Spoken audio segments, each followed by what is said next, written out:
And welcome to the finale of Gex Enter the Gecko, where we're going to be taking on Rez and Channel Z.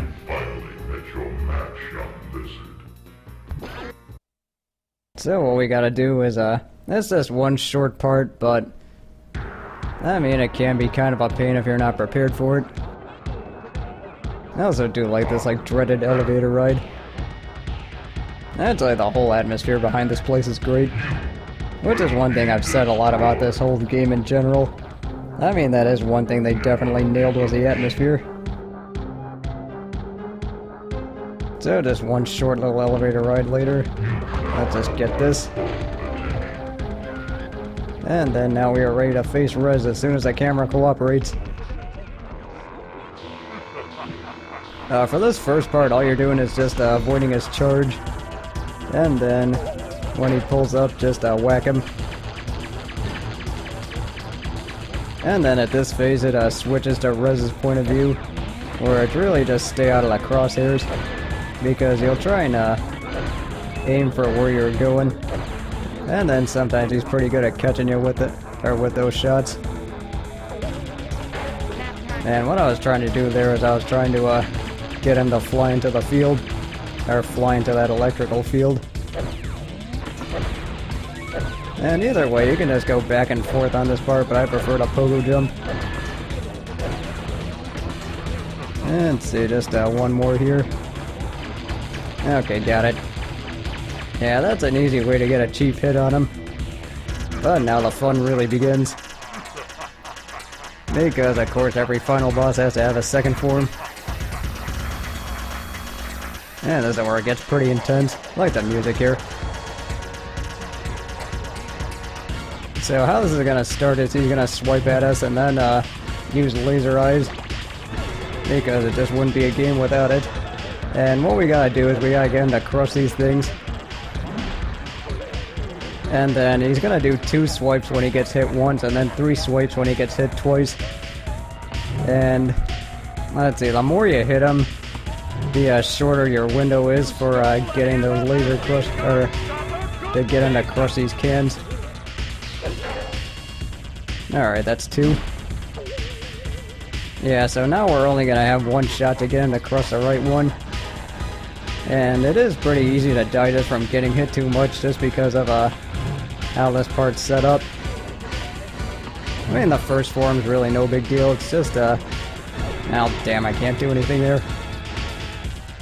Yeah, see, that's kind of the problem with this fight, is that depending on where the cylinder draws up from, sometimes you just have no shot of getting there.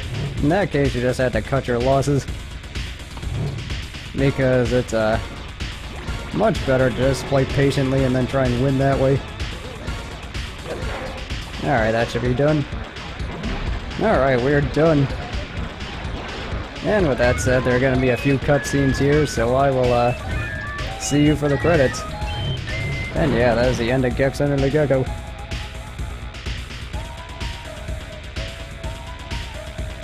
When is Grace Jones gonna retire?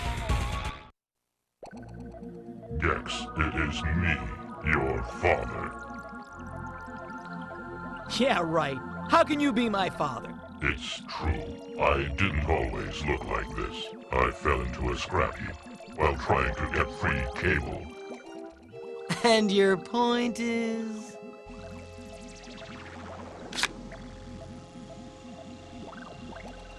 No! No! Don't do it! I'll do anything. I know Tarantino's Gardner's fiancé. I could probably get you a meeting. Okay then, Dad.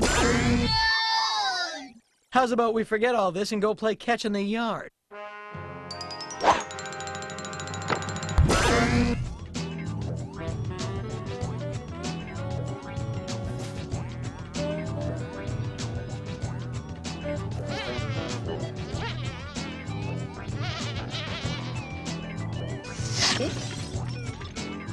Pardon my tongue, darling.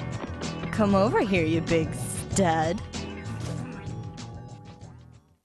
And now, after 100%ing the game, you get this special ending.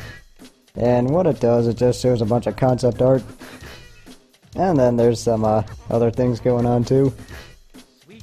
And then one thing I do enjoy about this particular ending is the music, and one personal memory to be with this is that I first heard about this game through a PlayStation demo disc that they provide with a PlayStation when you first get it, and it basically just lets you play like one level or so, and then you just get to sample a bunch of different games that way.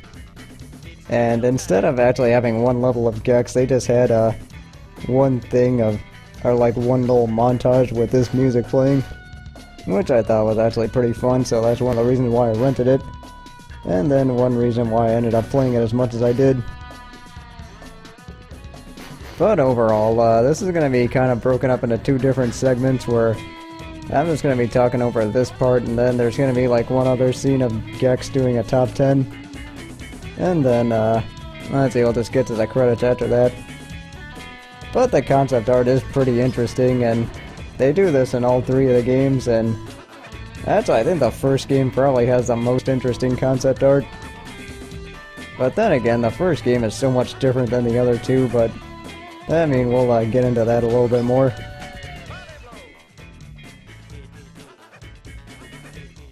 Okay, here it goes. Hot off the presses from the home office in Kapalawani, Maui. The top 10 reasons why it's cool to be me, Gex.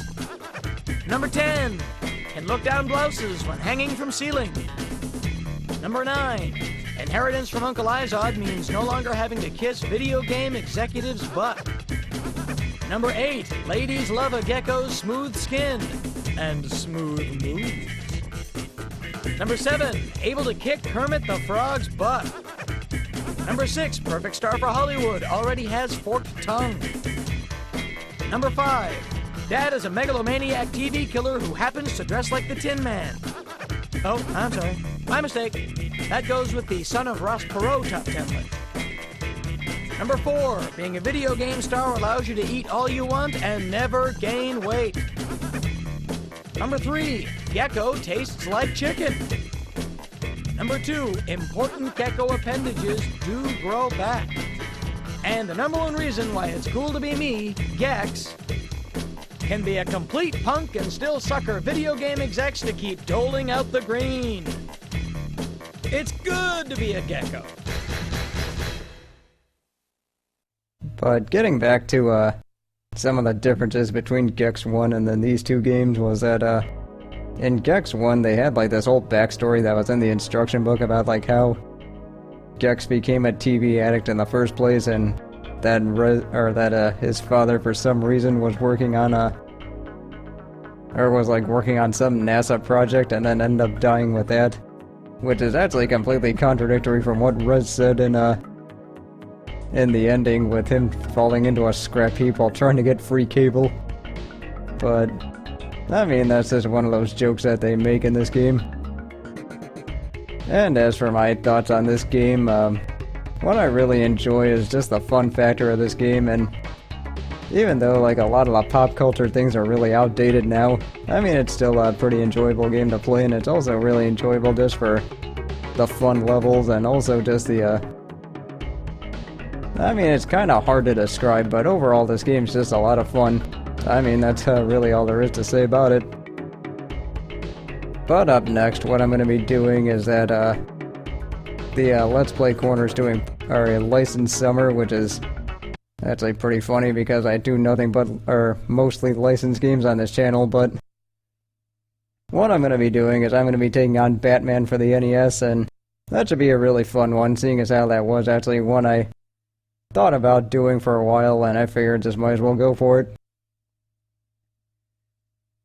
Let's see, with all that said, thank you guys very much for watching, and I will see you soon.